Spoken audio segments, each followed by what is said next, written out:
फणीश्वरनाथ रेणु की एक बेहतरीन रचना रसप्रिया लेकर। आइए चलते हैं आंचलिक कहानी की इस दुनिया में और सुनते हैं अपने दोस्त अरविंद कुमार की ज़बानी रसप्रिया की कहानी। धूल में पड़े कीमती पत्थर को देखकर जौहरी की आंखों में एक नई झलक झिलमिला गई। अपरूप अपरूप।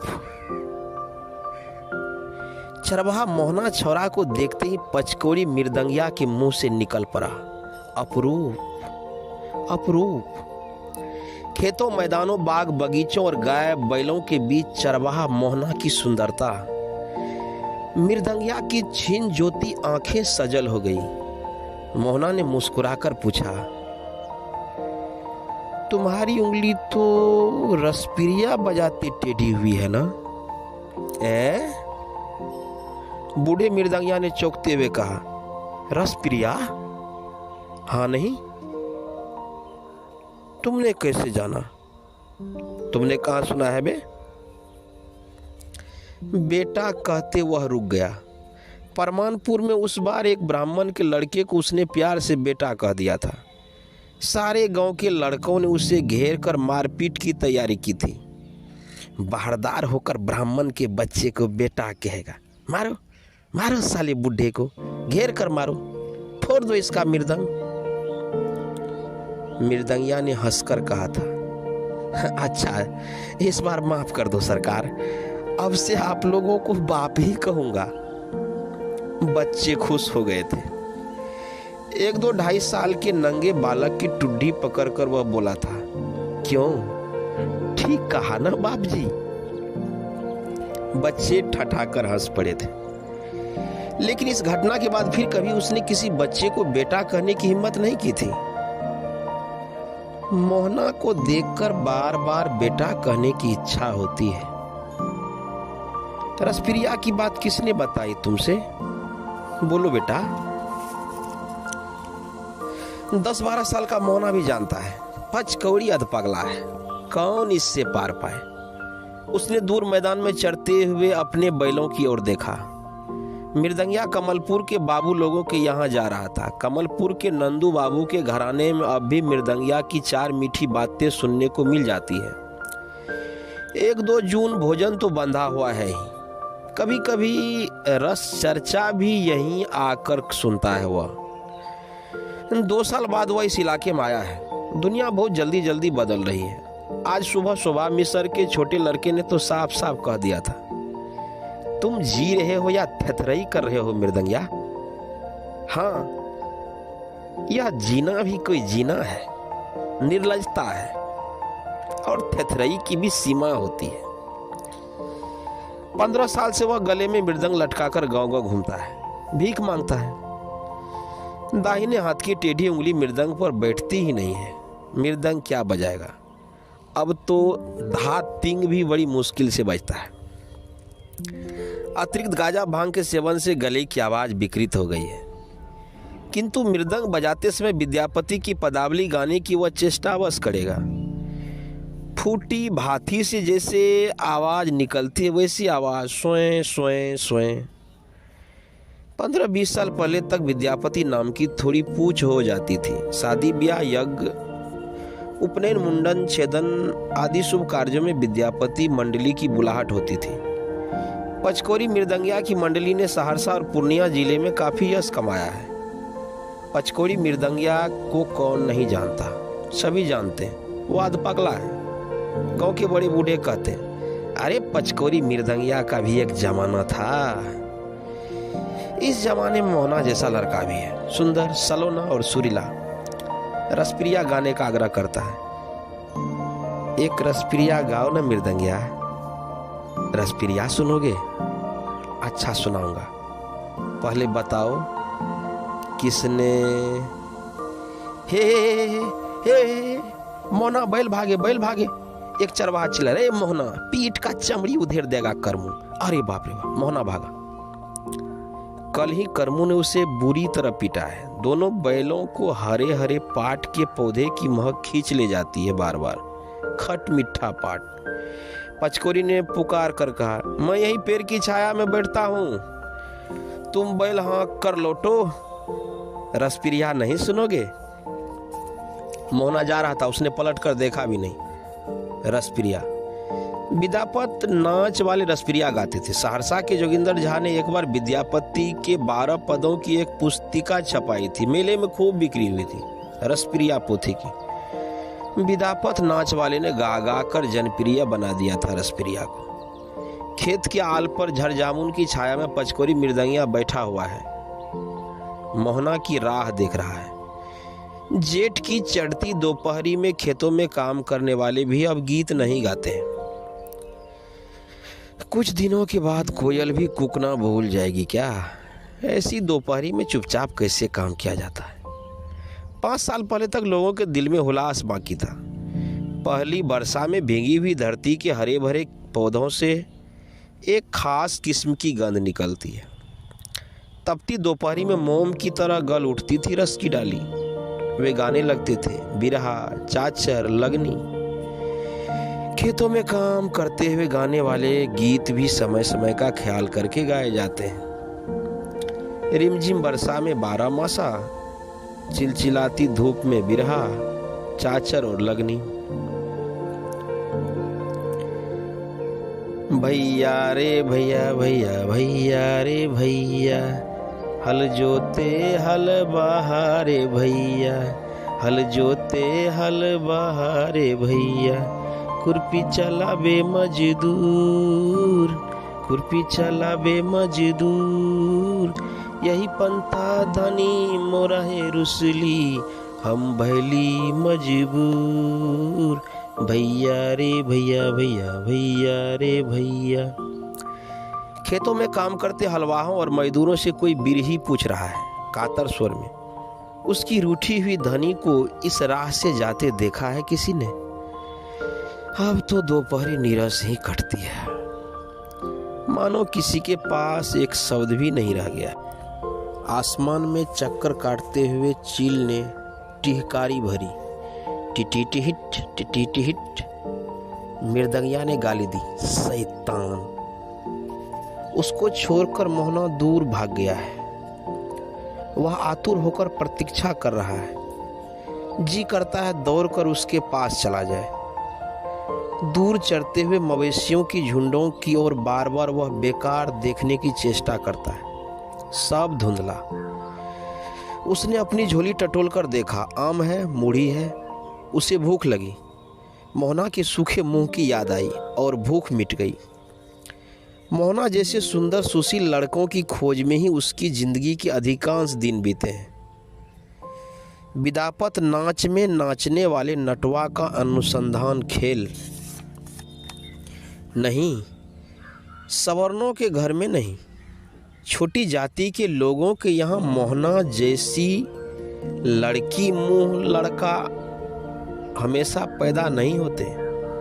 ये अवतार लेते हैं समय समय पर, जदा जदा ही। मैथिल ब्राह्मणों, कायस्थों और राजपूतों के यहाँ विद्यापत वालों की बड़ी इज्जत होती थी। अपनी बोली मिथिलाम में नटवा के मुंह से जन्म अवधि हम रूप निहारल सुनकर वे निहाल हो जाते थे। इसलिए हर मंडली का मुलगे नटुओं की खोज में गांव-गांव भटकता फिरता था। ऐसा लड़का जिसे सजा धजाकर नाच में उतारते ही दर्शकों में एक फुसफुसाहट फैल जाए। ठीक ब्राह्मणी की तरह लगता है ना? मधुकांत ठाकुर की बेटी की तरह है ना? छोटी चंपा जैसी सूरत है। पचकोड़ी गुणी आदमी है। दूसरी मंडली में मुलगैन और मृदंगिया की अपनी अपनी जगह होती है। पचकोरी मुलगैन भी था और मृदंगिया भी। गले में मृदंग लटकाकर बजाते हुआ गाता था, नाचता था। एक सप्ताह में ही नया लड़का भावड़ी देकर प्रवेश में उतरने योग्य नाच सीख लेता था। नाच और गाना सिखाने में कभी कठिनाई नहीं हुई। मृदंग के स्पष्ट बोल पर लड़कों के पांव स्वयं ही थिरकने लगते थे। लड़कों के जिद्दी माँ बाप से निपटना मुश्किल व्यापार होता था। विशुद्ध मैथिली में और भी शहद लपेट कर वह फुसलाता, किशन कन्हैया भी नाचते थे। नाच तो एक गुण है। अरे जाचक कहो या दसद्वारी, चोरी डकैती और आवारागर्दी से तो अच्छा है अपना अपना गुण दिखाकर लोगों को रिझाकर गुजारा करना। एक बार उसे लड़के की चोरी भी करनी पड़ी थी। बहुत पुरानी बात है। इतनी मार लगी थी। बहुत पुरानी बात है। पुरानी ही सही, बात तो ठीक है। रसप्रिया बजाते समय तुम्हारी उंगली टेढ़ी हुई है ना। मोहना न जाने कब लौटाया। मृदंगिया के चेहरे पर चमक लौट आई। वह मोहना की ओर टकटकी लगाकर देखने लगा। यह गुणवान मर रहा है। लाल लाल होठों पर बीड़ी की कालिख लग गई है। पेट में तिल्ली है जरूर। मृदंगिया वैद्य भी है। एक झुंड बच्चों का बाप धीरे धीरे एक पारिवारिक डॉक्टर की योग्यता हासिल कर लेता है। उत्सवों के बासी टटका भोजनियों की प्रतिक्रिया कभी कभी बहुत बुरी होती है। मृदंगिया अपने साथ नमक सुलेमानी, चानमार पाचन और कुनेन की गोली हमेशा रखता था। लड़कों को सदा गर्म पानी के साथ हल्दी की बुकनी खिलाता। पीपल, काली मिर्च, अदरक वगैरह को घी में भूनकर शहद के साथ सुबह शाम चटाता। गर्म पानी। पोटली से मूढ़ी और आम निकालते हुए मृदंगिया बोला, हाँ गर्म पानी। तेरी तिल्ली बढ़ गई है, गर्म पानी पियो। क्या तुमने कैसे जान लिया? फारबिसगंज के डॉक्टर बाबू भी कह रहे थे तिल्ली बढ़ गई है। दवा? आगे कहने की जरूरत नहीं, मृदंगिया जानता है। मोहना जैसे लड़कों के पेट की तिल्ली चिता पर ही गलती है। क्या होगा पूछकर कि दवा क्यों नहीं करवाते। माँ भी कहती है हल्दी की बुकनी के साथ रोज गर्म पानी से तिल्ली गल जाएगी। मृदंगिया ने मुस्कुरा कर कहा, बड़ी सयानी है तुम्हारी माँ। केले के सूखे पत्तल पर मूढ़ी और आम रखकर उसने बड़े प्यार से कहा, आओ एक मुट्ठी खा लो। नहीं, मुझे भूख नहीं। किंतु मोहना की आंखों से रह रह कर कोई झांकता था।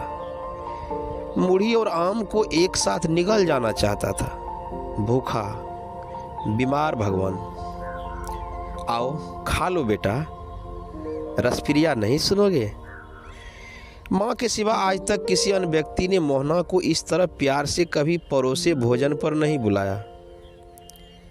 लेकिन दूसरे चरवाहे देख ले तो माँ से कह देंगे, भीख का अन्न। नहीं, मुझे भूख नहीं। मृदंगिया अप्रतिभ हो जाता है। उसकी आंखें फिर सजल हो जाती है। मृदंगिया ने मोहना जैसे दर्जनों सुकुमार बालकों की सेवा की है। अपने बच्चों को भी शायद वह इतना प्यार नहीं दे सकता। और अपना बच्चा, अपना पराया। अब तो सब अपने सब पराए। मोहना, कोई देख लेगा तो क्या होगा? माँ से कह देगा तुम भीख मांगते हो। कौन भीख मांगता है?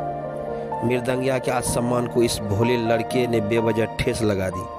उसके मन की झांपी में कुंडली कर सोया हुआ सांप फन फैलाकर फुफकार उठा, ये स्याला, मारेंगे कि तमाचा की। ए, गाली क्यों देते हो? मोहना ने डरते डरते प्रतिवाद किया। वह उठ खड़ा हुआ। पागलों का क्या विश्वास। आसमान में उड़ती हुई चील ने फिर टिहकारी भरी, टिटी टिहिट, टिटी टिहिट। मोहना, मृदंगिया की आवाज गंभीर हो गई। मोहना जरा दूर जाकर खड़ा हो गया। किसने कहा तुमसे कि मैं भीख मांगता हूं? मृदंग बजाकर, पदावली गाकर लोगों को रिझाकर पेट पालता हूं।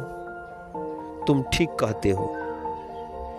भीख का ही अन्न है यह, भीख का ही फल है यह। मैं नहीं दूंगा। तुम बैठो, मैं रसप्रिया सुना दूं। मृदंगिया का चेहरा धीरे धीरे विकृत हो रहा है। आसमान में उड़ने वाली चील अब पेड़ की डाली पर आ बैठी है। टिटी टिहिट, टिटी टिहिट। मोहना डर गया। एक डग, दो डग दे दौड़ वह भागा।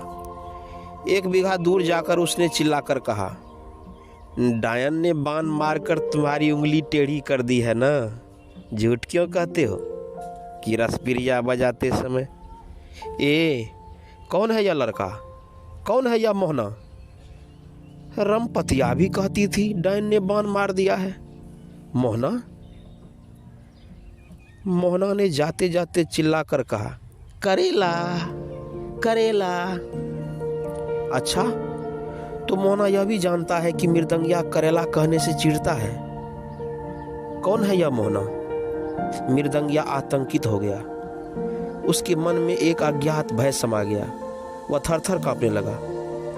उसमें कमलपुर के बाबुओं के यहाँ जाने का उत्साह भी न रहा। सुबह शोभा मिसर के लड़के ने ठीक ही कहा था। उसकी आंखों से आंसू झरने लगे। जाते जाते मोहना डंक मार गया। उसके अधिकांश शिष्यों ने ऐसा ही व्यवहार किया है उसके साथ। नाच सीख कर फुर से उड़ जाने का बहाना खोजने वाले एक एक लड़के की बात उसे याद है। सोनमा तो गाली ही दी थी, गुरुगिरी करता है चट्टा। रमपति आकाश की ओर हाथ उठाकर बोली थी, हे दिनकर, साक्षी रहना, मृदंगिया ने फुसलाकर मेरा सर्वनाश किया है। मेरे मन में कभी चोर नहीं था। हे सूरज भगवान, इस 10 दुआरी कुत्ते का अंग अंग फूटकर। मृदंगिया ने अपनी टेढ़ी उंगली को हिलाते हुए एक लंबी सांस ली। रमपतिया, जोधन गुरुजी की बेटी रमपतिया, जिस दिन वह पहले पहल जोधन की मंडली में शामिल हुआ था, रमपतिया 12वें में पांव रख रही थी। बाल विधवा रमपतिया पदों का अर्थ समझने लगी थी। काम करते करते वह गुनगुनाती, नव अनुरागी राधा, किछु नहीं माने बाधा। मृदंगिया मुलगैनी सीखने गया था और गुरुजी ने उसे मृदंग थमा दी थी। 8 वर्ष तक तालीम पाने के बाद अब गुरुजी ने स्वजाति पचकोरी से रमपतिया के चुमौना की बात चलाई तो मृदंगिया सभी ताल मात्रा भूल गया। जोधन गुरु से उसने अपनी जात छिपा रखी थी। रमपतिया से उसने झूठा प्रेम किया था। गुरुजी की मंडली छोड़ वह रातों रात भाग गया। उसने गांव आकर अपनी मंडली बनाई, लड़कों को सिखाया पढ़ाया और कमाने खाने लगा। लेकिन वह मुलगैन नहीं हो सका कभी। मृदंगिया ही रह गया सब दिन। जोधन गुरु की मृत्यु के बाद एक बार गुलाब बाग मेले में रमपतिया से उसकी भेंट हुई थी। रमपतिया उसी से मिलने आई थी। पचकोरी ने साफ जवाब दे दिया था, क्या झूठ फरेब जोड़नी आई है? कमलपुर के नंदू बाबू के पास क्यों नहीं जाती? मुझे उल्लू बनाने आई है। नंदू बाबू का घोड़ा 12 बजे रात को चीख उठी थी रमपतिया, पांचू चुप रहो। उसी रात रसप्रिया बजाते समय उसकी उंगली टेढ़ी हो गई थी। मृदंग पर जमनिका देकर वह प्रवेश का ताल बजाने लगा। नटवा ने 1.5 मात्रा बेताल होकर प्रवेश किया तो उसका माथा ठनका। प्रवेश के बाद उसने नटवा को झिड़की दी, ए स्याला, थप्पड़ों से गाल लाल कर दूंगा। और रसप्रिया की पहली कड़ी ही टूट गई। मृदंगिया ने ताल को संभालने की बहुत चेष्टा की। मृदंग की सूखी चमड़ी जी उठी। दाहिने पूरे पर लावा फरही फूटने लगे और ताल कटते कटते उसकी उंगली टेढ़ी हो गई। झूठी टेढ़ी उंगली। हमेशा के लिए पचकोरी की मंडली टूट गई। धीरे धीरे इलाके से विद्यापति नाच ही उठ गया। अब तो कोई भी विद्यापति की चर्चा भी नहीं करता। धूप पानी से पड़े पचकोरी का शरीर ठंडी महफिल में ही पनपा था। बेकार जिंदगी में मृदंग ने बड़ा काम दिया। बेकारी का एकमात्र सहारा मृदंग। एक युग से वह गले में मृदंग लटकाकर भीख मांग रहा है। धातिंग धातिंग वह एक आम उठाकर चूसने लगा।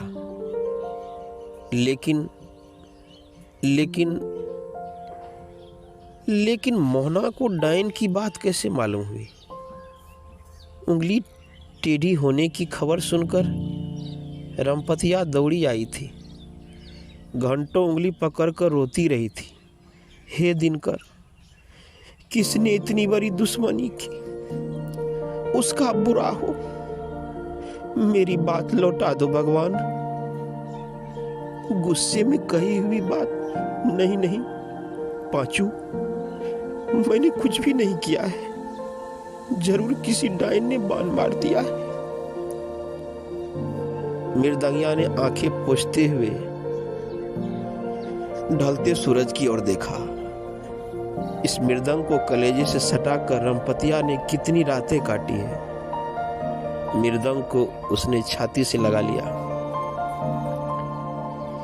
पेड़ की डाली पर बैठी हुई चील ने उड़ते हुए जोड़े से कुछ कहा। टिटी टिट सियाला। उसने चील को गाली दी, तंबाकू चुनिया कर मुंह में डाल दिया और मृदंग के पूड़े पर उंगलियां नचाने लगा।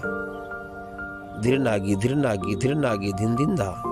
पूरी जमनिका वह नहीं बजा सका, बीच में ही ताल टूट गया। हे हा हा हा हा। सामने झरबेरी के जंगल के उस पार किसी ने सुरीली आवाज में बड़े समारोह के साथ रसप्रिया की पदावली उठाई। न वृंदावन नव नव विकसित फूल।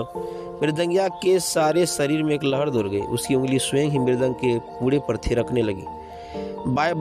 गाय बैलों के झुंड दोपहर की उतरती छाया में आकर जमा होने लगे। खेतों में काम करने वाले ने कहा, पागल है, जहां जी चाहा बैठकर बजाने लगता है।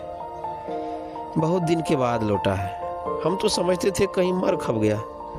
रसप्रिया की सुरीली रागनी ताल पर आकर कट गई। मृदंगिया का पागलपन अचानक बढ़ गया। वह उठकर दौड़ा। झरबेरी की झाड़ी के उस पार कौन है यह शुद्ध रसप्रिया गाने वाला? इस जमाने में रसप्रिया का रसिक। झाड़ी में छिपकर मृदंगिया ने देखा, मोहना तन्मय होकर दूसरे पद की तैयारी कर रहा है। गुनगुनाहट बंद करके उसने गले को साफ किया। मोहना के गले में राधा आकर बैठ गई है। क्या बदिश है।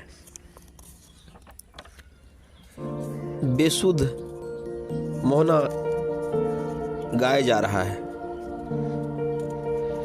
मृदंग के बोल पर वह झूम झूम कर गा रहा था। मृदंगिया की आंखें उसे एकटक निहार रही थी और उसकी उंगलियां फिरकी की तरह नाचने को व्याकुल हो रही थी। 40 वर्ष का अधपगला युगों के बाद भावावेश में नाचने लगा।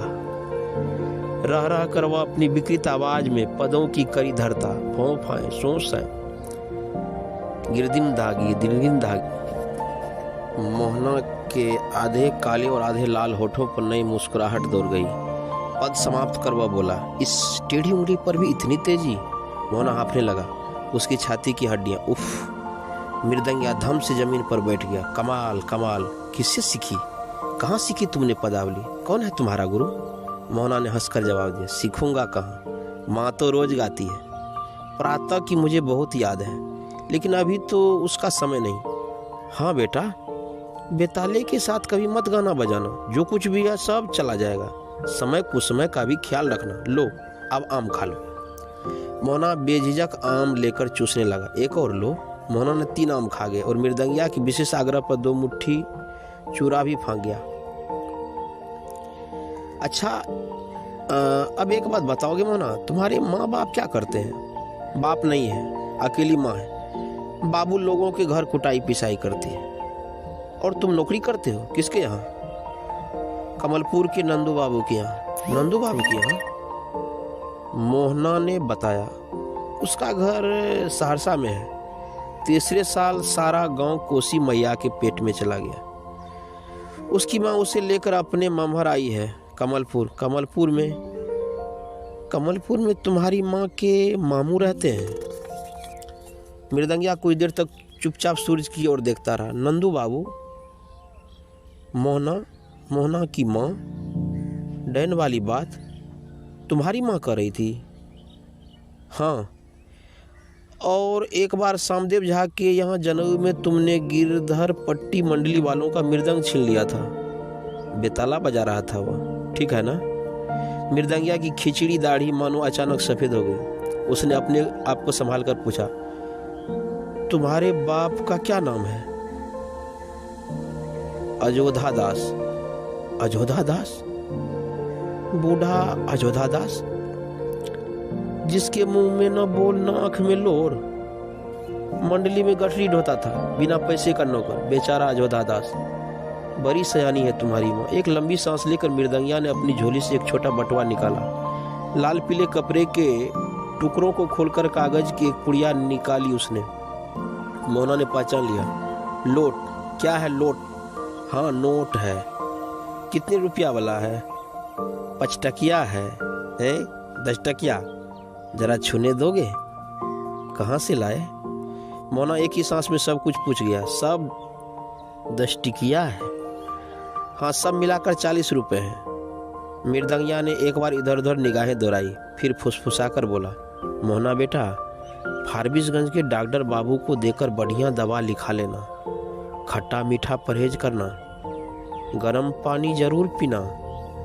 रुपए मुझे क्यों देते हो? जल्दी रख लो, कोई देख लेगा। मोना ने भी एक बार चारों ओर नजर दौड़ाई। उसके होठों की काली और गहरी हो गई। मृदंगिया बोला, बीड़ी तंबाकू भी पीते हो?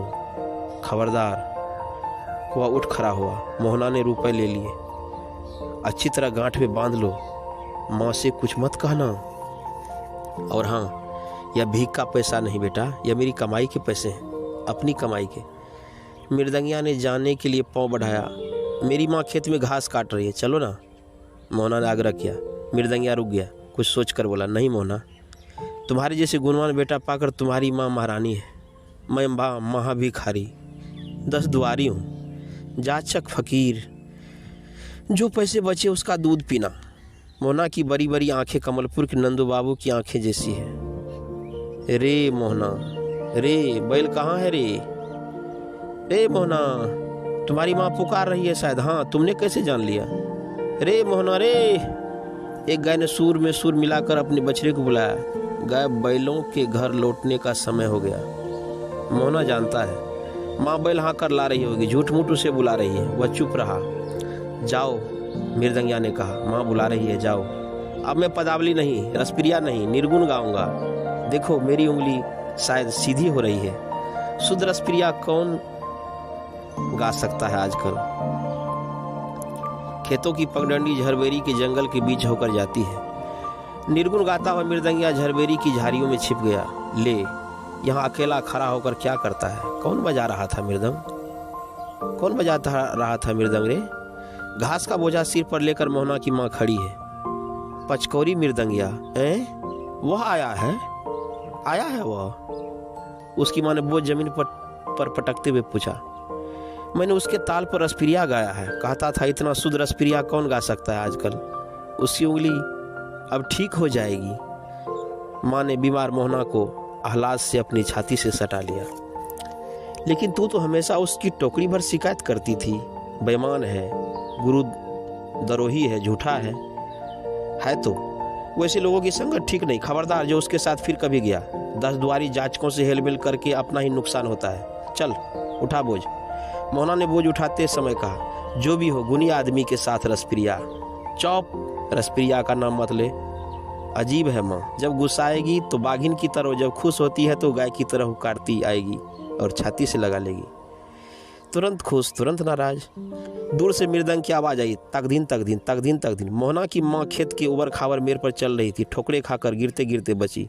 घास का बोझ गिर कर खुल गया। मोहना पीछे पीछे मुँह लटका कर जा रहा था। बोला, क्या हुआ माँ? कुछ नहीं। धातिंग धातिंग धातिंग धातिंग। मोहना की माँ खेत की मेर पर बैठ गई। जेठ की शाम से पहले जो पुरवैया चलती है धीरे धीरे तेज हो गई। मिट्टी की सुगंध हवा में धीरे धीरे घुलने लगी। धातिंग धातिंग धातिंग धातिंग। मृदंगिया और कुछ बोलता था बेटा, और कुछ बोलता था मृदंगिया। मोहना की माँ आगे कुछ बोल न सकी। कहता था, तुम्हारे जैसे गुणवान बेटा पाकर तुम्हारी माँ महारानी है, मैं तो 10 दुआरी हूँ, झूठा बेईमान। मोहना की माँ आंसू पोंछ कर बोली, ऐसे लोगों की संगत कभी मत करना। मोहना चुपचाप खड़ा रहा।